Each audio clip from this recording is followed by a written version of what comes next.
Now, there have been reports, and I'm sure you've seen that, there have been reports talking about the disagreement between the White House and the Israeli government, a disagreement regarding the current situation right now, the aggression, the type of force that's been used, and the probable actions that Israel is going to take or could take in the coming days. What do you think of these reports?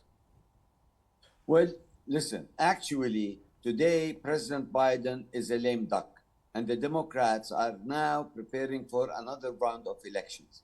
Trump is trying more or less to come back to the political scene. Now, this is a dead end.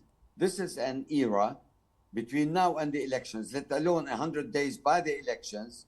The American administration cannot make any decisions that will have any kind of political weight domestically or internationally.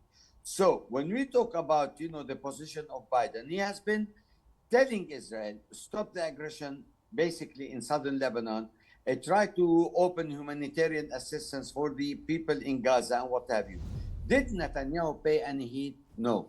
Netanyahu is continuing with his strategic policy of exterminating the Palestinians and to gain as much as possible the grounds for reoccupation of Gaza and that of the West Bank.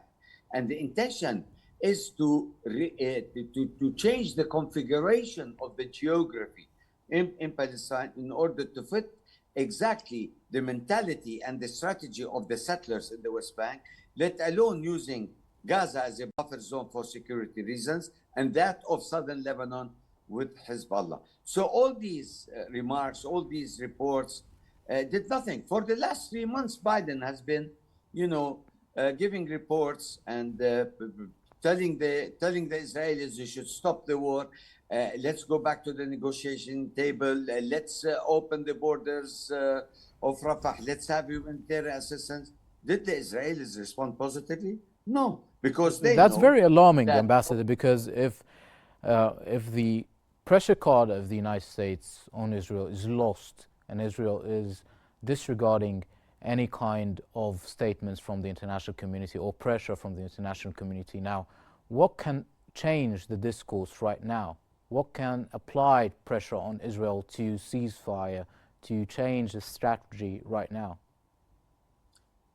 The answer is very simple, my friend. The answer is Europe should take a stand. Countries should take a stand against Israel. They should start boycotting Israel, and they should start trying to fire all their ambassadors and try to bring Israel to the International Court of Justice. That's the only way. I don't see the Americans will budge an inch not to help the Israelis in their carnage and in their onslaught against the Palestinian people. The Europeans should wake up.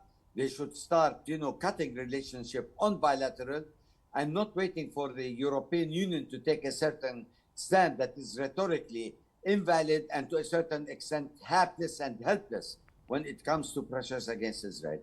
If the international community does not move on a bilateral level to boycott Israel as a country that is an apartheid country, there is nothing going to change on the ground.